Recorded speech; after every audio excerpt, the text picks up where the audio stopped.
Okay, ನಾನು ಅಂಕುಶ್ ದುರ್ಗಿ ಅಂತ ಹೇಳಿ ಬೆಳಗಾವಿಯಿಂದ ಬಂದಿದ್ದೇನೆ. ಹೆಚ್ಚಾಗಿ ಇವಾಗ ಬೆಂಗಳೂರು ಇರ್ತಾ ಇದ್ದೀವಿ.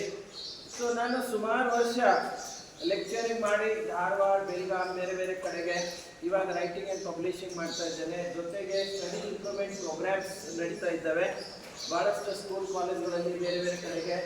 ಸೊ ನಾನು ಲೈಫ್ ಲಾಂಗ್ ಲೆಕ್ಚರಿಂಗ್ ಮಾಡ್ತಾ ಸ್ಟಡಿ ಮಾಡ್ತಾ ಇವಾಗಲೂ ಕೂಡ ನಾನು ಸ್ಟಡಿ ಮಾಡ್ತಾ ಇದ್ದೇನೆ. 60 ದಾಟಿರೋದು. ನಾವು I am student of 60 class. ನನ್ನ ಇಬ್ಬಿಬ್ಬರು ಮಕ್ಕಳು ವೆರಿ ಶಾರ್ಟ್ಲಿ ಇವಾಗ ಸೈಂಟಿಸ್ಟ್ ಆಗ್ತಾ ಇದ್ದಾರೆ. ಹಳ್ಳಿಯಲ್ಲಿ ಕಲ್ತಾರೆ, ಸಹಜವಾಗಿ ಸೂಪರ್ ಟಾಪರ್ ಆಗಿದ್ದಾರೆ.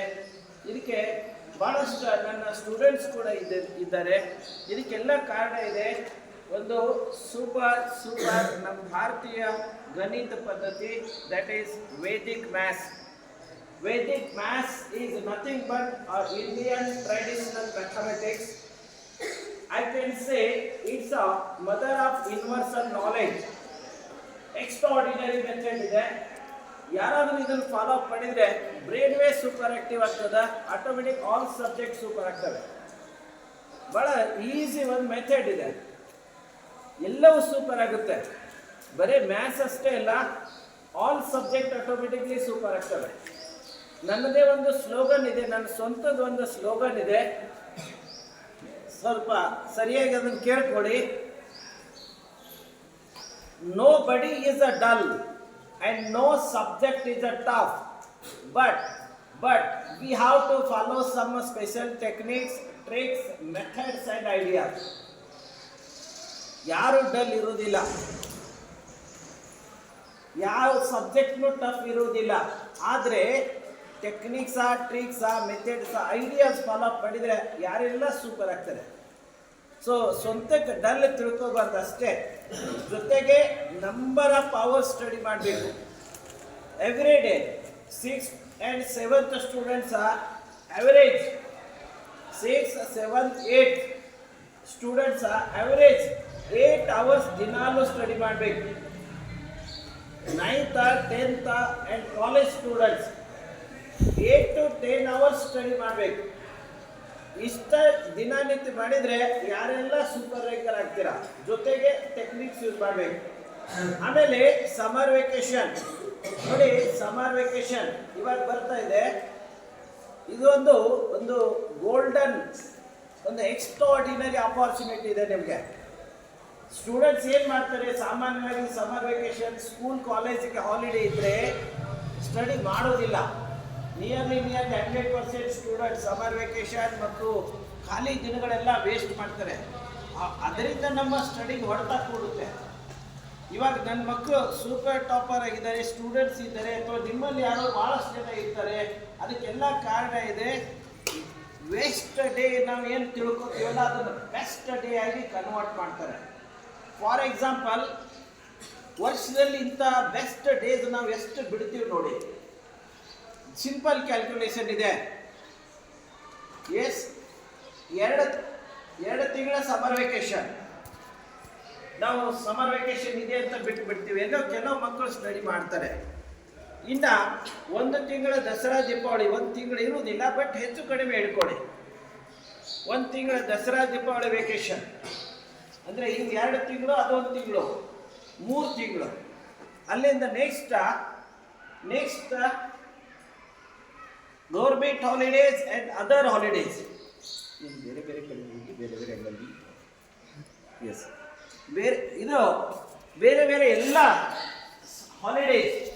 ಫಾರ್ ಎಕ್ಸಾಂಪಲ್, ವರ್ಷದಲ್ಲಿ ಯಾವುದೋ ಒಂದು ಲೆಕ್ಕಕ್ಕೆ ಗೌರ್ಮೆಂಟ್ ಹಾಲಿಡೇಸ್ ಇರ್ತವೆ, ಲೋಕಲ್ ಹಾಲಿಡೇಸ್ ಇರ್ತವೆ, ಬೇರೆ ಬೇರೆ ಹಾಲಿಡೇಸ್ ಇರ್ತವೆ. ಅವು 1 ತಿಂಗಳು ಇಟ್ಕೊಳ್ಳಿ.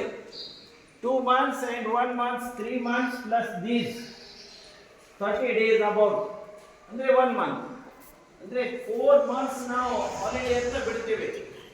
ನೆಕ್ಸ್ಟ್ ಸಂಡೇಸ್, ವರ್ಷದಲ್ಲಿ 52 ಸಂಡೇಸ್ ಬರ್ತವೆ. ಆ 52 ಸಂಡೇಸಲ್ಲಿ summer vacation and Dasara, Deepavali ವೆಕೇಶನ್ದು 12 ಸಂಡೇಸ್ ಬಿಡಿ, 40 ಡೇಸ್ ಉಳ್ತವೆ ಸಂಡೇಸ್. ನಾವು ಏನು ಬಿಡಪ್ಪ, ವಾರಕ್ಕೆ 1 ಸಂಡೇ ನಾವು ಫ್ರೀ ಆಗಿರೋಣ ಅಂತ ಬಿಟ್ಬಿಡ್ತೀವಿ. ಅಂದರೆ ಎಷ್ಟು ಲಾಸ್ ಆಗ್ತದೆ ನೋಡಿ. 40 Sundays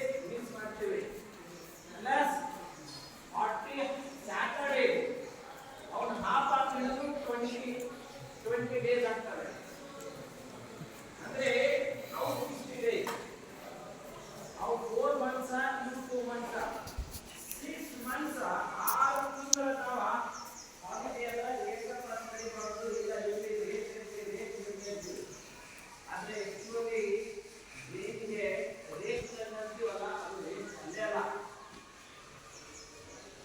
Change of everything is nothing but rest. Change of period, change of matter, change of topic, change of place, everything is nothing but rest. So ನಾವು ಸುಮ್ಮನೆ ರೇಸ್ಟ್ ಅಂತ ಹೇಳಿ ನೋಡಿ, ನಾವು ಸ್ಟಡಿ ಮಾಡ್ತಾ ಮಾಡ್ತಾ ಅದೇ ನಾವು ಒಂದು ಗಂಟೆಗೆ ಎವ್ರಿ ಅವರ್ ಒಂದು 10 ನಿಮಿಷ ಚೇಂಜಸ್ ಮಾಡಲಿಕ್ಕೆ ಅಡ್ಡಿಲ್ಲ.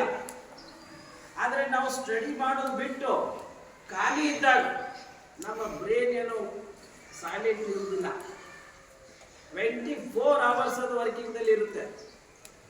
ನಮ್ಮ ಸ್ಟಡಿ ಬಿಟ್ಟು ನಾವು ಬೇರೆ ಏನಾದರೂ ಮಾಡಿದರೆ ಸುಮ್ಮನೆ ಅನ್ವಾಂಟೆಡ್ ಥಿಂಗ್ಸ್ ಯಾಕೆ ಮಾಡಬೇಕು? ಅದು ಬ್ರೈನಿನ ಕೆಲಸನೇ. ಸ್ವಲ್ಪ ಚೇಂಜಸ್ ಮಾಡ್ಕೊಳ್ಳಿಕ್ಕೆ ಅಡ್ಡಿಲ್ಲ, ಬಟ್ ಖಾಲಿ ಯಾಕೆ ಅಡ್ಡಾಡ್ಬೇಕು? ಸಂಡೇ ಇರಲಿ, ಹಾಲಿಡೇಸ್ ಇರಲಿ, ಖಾಲಿ ಸುಮ್ಮನೆ ಓಕೆ ಆಟ ಆಡಬೇಕು. ಬಿಸಿಲು ಬರೋ ಪೂರ್ವದಲ್ಲಿ ಮುಂಜಾನೆ ಆಟ ಆಡಿ, ಸಾಯಂಕಾಲದಲ್ಲಿ ಆಟ ಆಡಿ, ಆದರೆ ಡೇ ಎಲ್ಲ ಗ್ರೌಂಡ್ನಲ್ಲಿ ಹೋಗ್ಬಾರ್ದು.